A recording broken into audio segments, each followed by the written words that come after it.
La Fondation Vuitton expose jusqu'au 6 juillet prochain les clés d'une passion. Pour en savoir un peu plus sur ces œuvres qui ont contribué à changer le cours de l'histoire de l'art du XXe siècle. C'est un moment plaisir et émotion via ce face-à-face avec des œuvres majeures magistralement accrochées et scénographiées par Suzanne Paget, dans un lieu unique où le grand luxe est l'espace. Cet espace fait vibrer l'œuvre et ça en change la perception.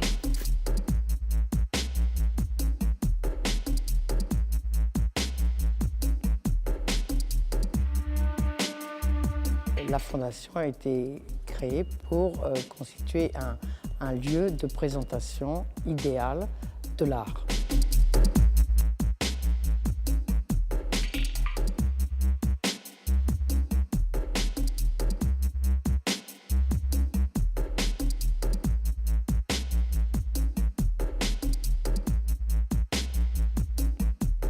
Les galeries, alors il y a une ligne qu'on appelle l'expressionnisme subjectif, qui est très explicite, une ligne contemplative, qui est très importante dans la collection, une ligne popiste, c'est à voir avec la culture populaire, hein, la ville, les nouveaux médias, etc. Et une ligne musique-son, qui est aussi très représentée dans la collection contemporaine.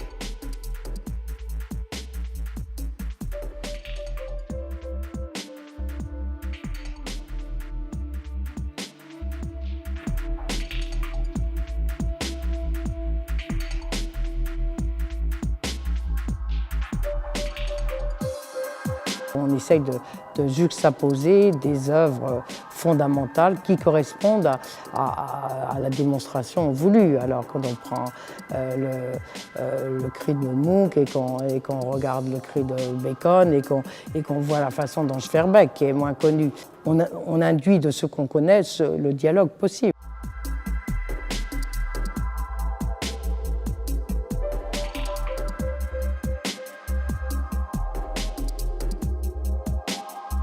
Cassant les règles de l'époque, la provocation est payante, c'est-à-dire que c'est cette provocation même qui les a imposées définitivement comme référence et qui perdure finalement.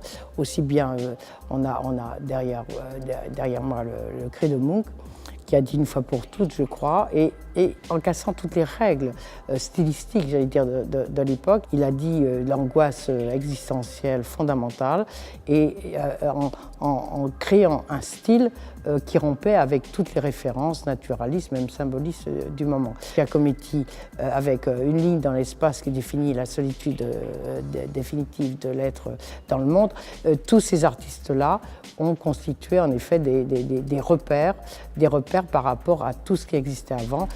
Un parcours plaisir qui mènera sûrement vers une meilleure compréhension de l'art d'aujourd'hui, parfois si déroutant. À partir du 3 juin, accrochage 3, pop et musique. Un premier rendez-vous qui témoigne de l'intérêt que les artistes ont pour la publicité, la télévision, le cinéma et l'Internet.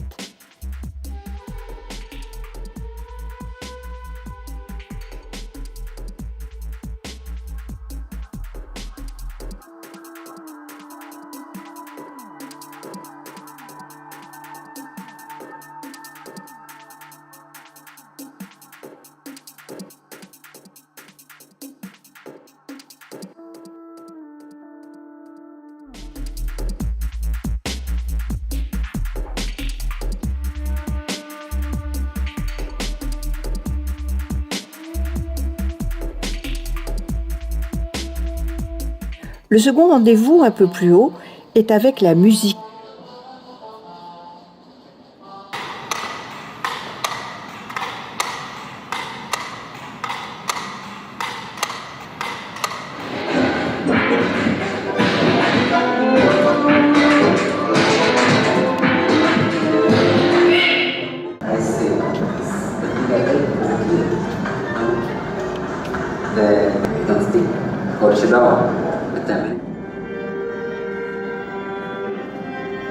Je vous recommande le chef-d'œuvre de Douglas Gordon. J'y retournerai, moi, à la Fondation, rien que pour cette œuvre-là, qui est somptueuse.